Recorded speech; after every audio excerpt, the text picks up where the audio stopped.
Hi folks, and welcome to LEA560 Managing Diverse Teams. This is Lecture 2.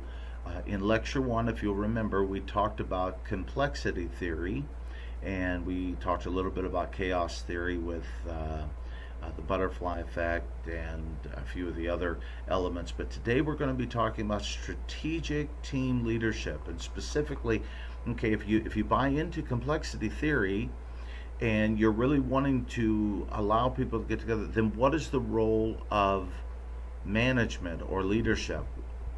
How do we deal with all of this? So we're going to be talking about that in this lecture. Now, you'll notice that there are 4 different organizational types here that I have listed. There's the traditional vertical organizational structure. There is the horizontal organizational structure. There's the matrix, and then there is this complexity theory type of organizational structure. And it's a little bit different than horizontal, but it's certainly a type of an a horizontal organizational structure. So when you look at the vertical, like I said, it's traditional. You have your CEO, and there underneath the CEO you have your various like your VP of Account Services, you can see that, VP of Creative Services, Marketing, Management, all of them are there. And then under them they have their departments. Here's the difficulty of this, and we're going to be dealing with this next week in that lecture, but it lends itself to organizational silos. And you can see this where people have their own area that they work in, and they never traverse beyond their particular area. And this can sometimes be pretty detrimental, especially to the organization, and especially when the organization needs to be able to adapt. But anyway, this is the vertical organizational structure. And then we have, you can see this is the matrix organizational structure. Now in this particular organizational structure, just so you can kind of get an idea of what it is, and by the way, this is often used in construction services, as you can see. That's the one that I listed up here, but you can also see this in a lot of your university organizational structures.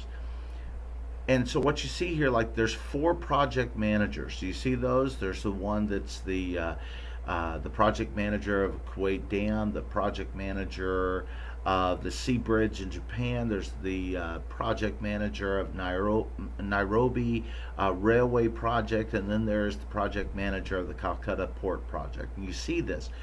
You'll notice across underneath the chairman, you have your head of engineering, your head of research and development, your head of marketing, your head of human resources, your head of finance, your head of materials, and then your head of administrative. And so you have all of these.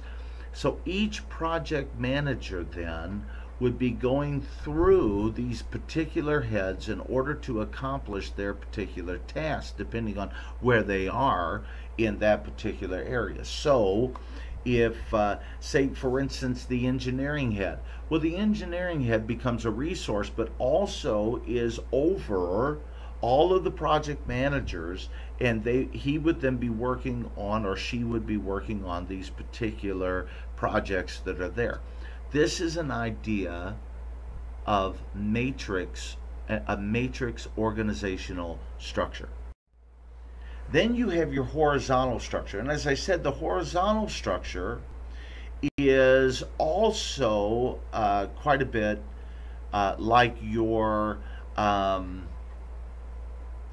complexity theory organizational structure, kind of, but not quite. You'll notice that each one of these, the one thing that is, even though that they are connected to one another, but they're not really connected to one another. They're each compartmentalized, even though that they're flattened out so that they can talk to one another and that sort of thing, which is normal in complexity theory leadership structure, but the difference is that in a complexity leadership organizational structure there's more freedom of talking and more freedom of communication. Why is all of this important? Why are we talking about structures? You might say, I thought we were going to be talking about strategic leadership. Here's the reason why. One of the reasons is the bottleneck effect. As I said earlier, when you have the vertical structure, organizational structure, well, it not only lends to organizational silos, but it often lends to the bottleneck effect. And of course, you can see that. I'm not going to insult your intelligence with it. I mean, it's pretty obvious. You have a worker and something happens. So when that happens, they have to go to their supervisor. Once they go to their supervisor, then the supervisor has to give the okay, or the supervisor then has to go up to the leader, and the leader then makes that decision. And then once the leader makes the decision, then it comes back down to the supervisor. The supervisor then gets that information finally, and then it goes back to the worker, and sometimes it's too late. It's taken so long to get the approval that by the time the approval comes, the opportunity is lost. Now, why would somebody want that particular structure? Why would somebody want the matrix structure? Why? Well, there's reasons for that. Sometimes it's necessary depending on the organization type that you have. But there's another reason for that. It has to do with control. First of all, and that brings me to the MEAS and the non-MEAS. When you see the MEAS and you look at these two particular structures, okay, there's a few things that you see in this. Number one, everything with the MEAS structure, everything is compartmentalized. Everything fits. Everything is complete. Whereas in the non-MEAS, you see that things overlap and things have a tendency to merge and contrive. So in MEAS and non-MEAS, especially with MEAS, groups are created in this particular principle. That means that they're, first of all, mutually exclusive, which basically means that, listen, we are within ourselves. We're mutually exclusive. This is our group. That's your group. You do this, we do that. They're collectively exhaustive. Once the MEAS group comes together, that's the group. That's what they do. They complete everything, but they all have their roles to play.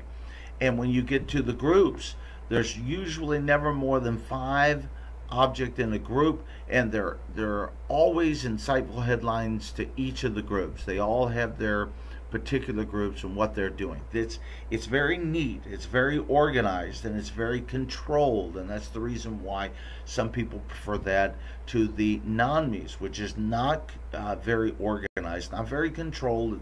It's messy, if you will, but they're effective. The key that you're looking for is that adaptive area where people come together from different groups, from different segments, and from those segments and their interactions and those relationships that they develop and the communication that they have emerges. It's this emergence theory where what emerges is new ideas and new plans and new programs and innovations that would not normally be. So people like the idea of teams, right? Listen, we're going to start working in teams, but then how to do those teams. So you can see that, in fact, in your book, Team of Teams, you can see where they provide 3 different types. And the first type is kind of a command. This is more of a traditional, this is more of the vertical, where that you have, hey, different departments, different silos, different areas. They don't necessarily connect with one another. Sometimes they do, but they have their own particular group, their own particular, it's a command style. Well, then you move over to the next and you have a command of teams, small teams that are operating independently, but they're still within a more rigid superstructure. So, for example, You might have, like at the university level, you might have where that you have your graduate uh, studies department or graduate online, and you have your traditional, and then you have maybe your traditional adult and online studies that's undergraduate, and you have these three different areas, and they have their teams. You might have, as well as a team, career services, or you have a lot of teams, and then you have a person that is over all of those different teams that's there. But all of the teams, even though they're there, they all work independently of one another. But then you come to the team of teams. Now, this is where complexity theory comes into being. Because in complexity theory, this is where you create this adaptive space, where you have relationship amongst the teams. There's a closeness amongst individuals that are on those teams. They develop relationships.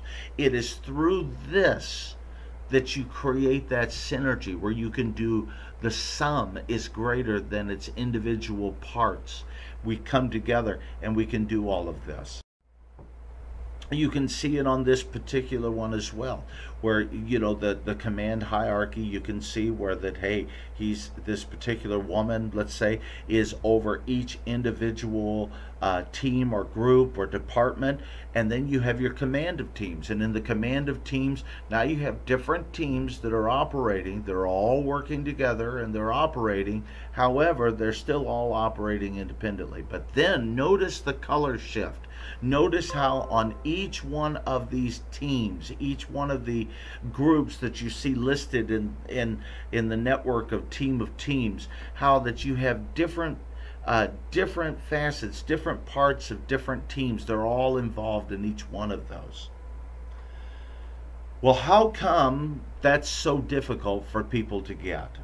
There are two elements that I want you to see that now becomes a barrier to actually doing the team of teams. And the first element that is there that makes this harder, the first barrier that is there, has to do with power.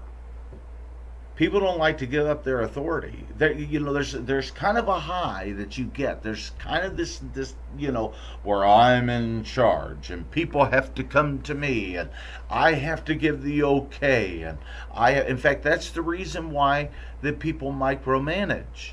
A lot of times, the reason why people micromanage, the first is because they like the idea of having that power, having that authority, having to have people actually come to them. The second aspect of this, though, has to do with,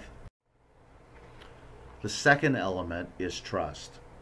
Do you trust your people? Do they trust you as a leader? Because you have to have enough trust in them to know that, hey, listen, they're getting together and listen, things get a little crazy, but they still respect me as the leader. They're still, allowing me to guide and direct some of this, which brings me to then, so what's the role of the leader? I mean, how are we supposed to then lead this, all this complexity with all of these different groups coming together, and it doesn't seem like that there's, any barriers, and they're all just coming together. So how exactly do we lead this? Two things: through maintenance and creation. Maintenance deals with management or guiding the work, and you use a stealth hand to do that, where that you don't want to stifle creativity, but on the other hand, what you do is you're making sure that people aren't just getting together and, hey, we're just dealing with anything, talking about anything, doing anything, but we have a guiding principle. There's something that we're working with. And the second thing then, and this is critical, deals with emergence, and that's weaving the elements together, getting people that are necessary, talking with other people to come up with ideas, maybe even people that you wouldn't think would be a part of that discussion, but suddenly, hey, I can see how this would fit, and what about this? So these things are important. So we're talking about strategic team leadership, and in dealing with this, it's important to realize a few things. Structure matters. You have to decide that you're going to bring this thing down to a horizontal structure, really a complexity leadership type structure where that people can interact with one another. And you have to decide that you don't have to have all of the power and that it doesn't all have to come through you. It's the idea of pushing the yes down, allowing for others, delegating with authority and allowing others to make those types of decisions. These are critical if you're going to be adaptive enough. And then your role then as a leader becomes, okay, I'm going to be guiding where we're going here, making sure that we're all still heading towards the same thing, the same broad goal that we're looking for. And secondly, my goal is to make sure that I'm getting people together, getting people to communicate. Well, that's our lecture. Hopefully it's been a help to you. Make sure you do your reading. I always tell you that. Make sure you do your reading. And I look forward to interacting with you this week. God bless you is my prayer.